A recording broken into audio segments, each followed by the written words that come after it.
Mais recentemente, com o surgimento do movimento pentecostal, então, a divergência é com relação aos dons espirituais. Quando que mais ou menos acontece esse movimento?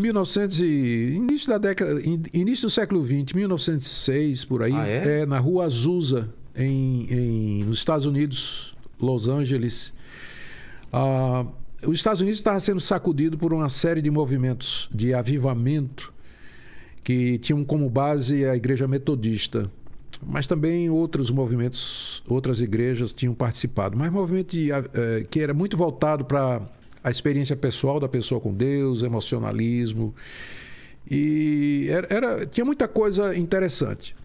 E aí, numa reunião dessas, basicamente de metodistas... Ela é uma ramificação do quê?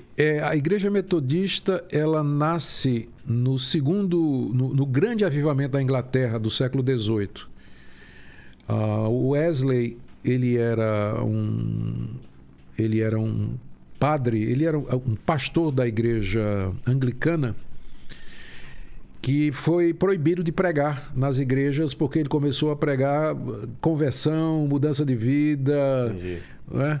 E aí ele foi para as ruas, para as praças pregar, e aí começou um movimento em torno do nome dele, e aí o nome metodismo, porque ele organizava os crentes metodicamente, com uma rotina e uma disciplina, não é?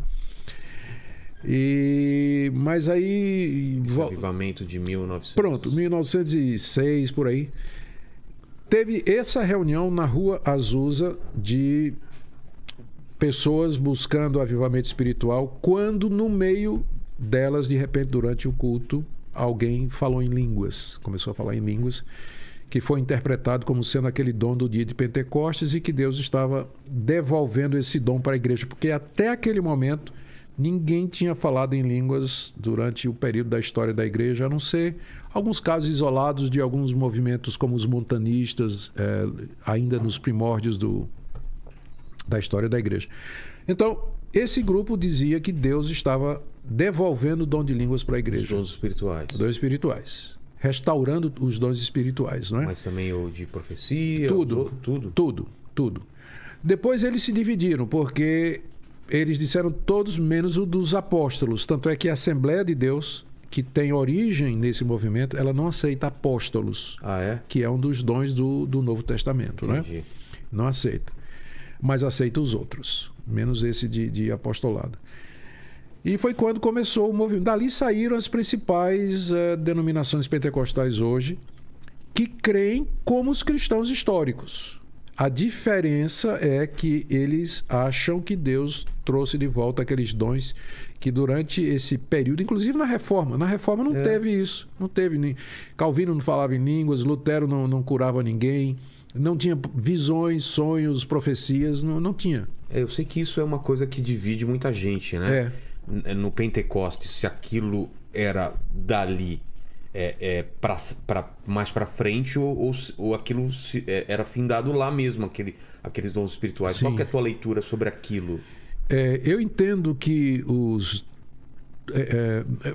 a pergunta para mim é outra, que tem a ver com a questão da revelação. Deus se revela, Deus se mostra, Deus fala conosco. No Antigo Testamento, ele falava através de sonhos, visões, profetas, aparições, teofanias, como a sarça ardente, por exemplo, o anjo do Senhor. Certo. Uma vez que Cristo veio e foi a fala final de Deus, porque diz lá a carta aos Hebreus, tendo Deus outrora falado muitas vezes aos nossos pais pelos profetas, nos últimos dias nos falou pelo seu Filho. Então, Cristo é a fala final, última, decisiva de Deus. Não é porque é ele mesmo que veio. Para então, que sinais se já está ele próprio? Então, a partir da vinda de Cristo e do registro dessa vinda, que são os livros do Novo Testamento, a necessidade de milagres e de revelações e visões cai drasticamente. Uma vez que eu creio que o que Deus tinha para me dizer, ele já disse, e isso está escrito na Bíblia, eu não vivo na expectativa de acordar de noite tendo uma visão, um sonho, uma revelação ou um anjo vindo falar comigo. Deus pode fazer isso hoje? Pode, ele é Deus. Ele faz o que ele quiser. Mas não creio que essa é a expectativa que nós devemos ter. Mas os irmãos da pentecostais, eles entendem, eles falam, narram experiências a respeito disso aí. E eu não sou de... Eu até peço aos irmãos da Assembleia, quando eles vêm me contar algumas experiências, de rapaz, não conte não. Por quê? Porque eles vêm pedir a minha opinião, né? Tá. E às vezes eu vou ser um pouco crítico. Mais cético, né? E eu vou perder o amigo, né? Então, eu prefiro... Eu tenho muitos amigos da Assembleia de Deus e de outras igrejas pentecostais. Sou convidado para pregar. Procuro sempre ser educado, né? Estou na casa dos outros e não falo desses distintivos, né? Que acabam ofendendo ou que são pontos polêmicos, né? Porque eu considero os pentecostais como dentro do cristianismo histórico, porque eles afirmam todas aquelas coisas. Só diferencia... A diferença é a questão dos dons espirituais, que, ao meu ver, não afeta a questão central do Evangelho. Mas então, a questão dos dons... Voltando. É do Pentecostes. Lá do... A minha pergunta é... A minha resposta é... Todos os dons relacionados com revelação, para mim, eles cessaram. Porque Deus já falou. Não tem mais o que ser revelado? Não. Deus não tem nada novo para nos dizer. O que Deus queria dizer, Ele já disse. O que Deus faz é me guiar na minha vida. Então, no dia a dia, pela providência dEle. Por exemplo, você muito gentilmente me convidou para participar do seu programa. Eu orei muito a Deus. Eu perguntei a Deus, o que é que eu devo ir ou não devo ir? Então, casou uma oportunidade de que eu estava vindo a São Paulo para uma conferência, né? Participar, aliás, de um evento que vai acontecer amanhã, e que tinha um amigo, que inclusive está aqui nos estúdios conosco, é o nosso amigo Uriel Ferreira, que está ali. Ele vinha também. Então, e foi num horário, foi num buraco da minha agenda. Certo. Que eu estou voltando de uma viagem de Israel, Itália, tudo isso aí. Na Itália não, perdão, Roma, Grécia e tudo.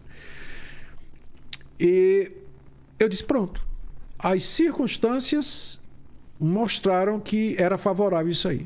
Então, Deus continua me guiando. Não é uma revelação de um futuro para a humanidade, é uma coisa muito pessoal. Isso. Então, Deus já disse o que é que vai acontecer no futuro, o que é que vai acontecer com as pessoas, de que maneira isso vai acontecer. Então, tudo que tem a ver com a história da redenção já foi revelado. Está na Bíblia. Então, não resta revelação. Então, todos os dons relacionados com revelação, como, por exemplo, os profetas e os apóstolos, cessaram com a vinda dele. Com a vinda dele. Agora, eu creio, Deus pode dar o dom de línguas, que não é revelatório. Qual é a função do dom das línguas? Biblicamente falando, é exaltar e louvar a Deus num idioma que você nunca aprendeu. E o milagre está nisso. Entendi. Tá? O milagre está nisso. De repente, mas ele é pessoal, é para mim? Ou é para ele pode ser exercido em comunidade, desde que siga a regra de 1 Coríntios capítulo 14. 2 pessoas, no máximo 3, em sequência, e tem que ter intérprete. São as 4 regras. O intérprete faz o quê? Ele interpreta aquilo que você falou. Vamos supor. Mas isso não é uma revelação também? É uma revelação não do plano de Deus ou do que é que Deus vai fazer ou deixar de fazer, mas daquilo que foi dito. É distinto. É uma tradução. Seria uma tradução. A capacidade de você traduzir.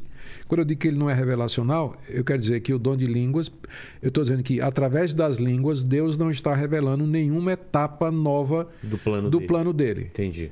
E da mesma coisa, profecia. Profecia...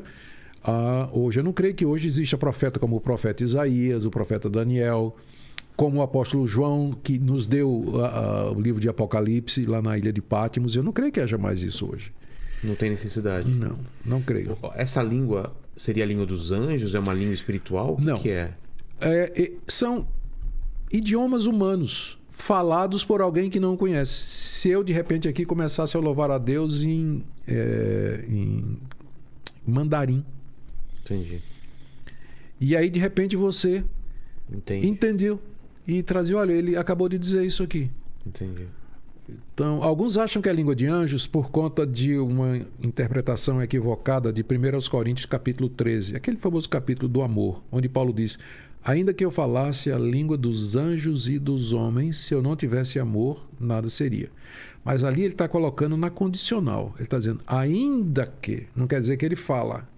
Está dizendo que ainda que falasse, o amor ainda seria maior. Então, quando ele diz ainda que eu falasse a língua dos anjos, não quer dizer que é possível falar a língua dos anjos. Está dizendo que ainda que ele falasse, o amor ainda seria maior. Entendi. Então, ali não está dizendo que a gente fala a língua de anjos. É importante ler no contexto, né, a frase. E em relação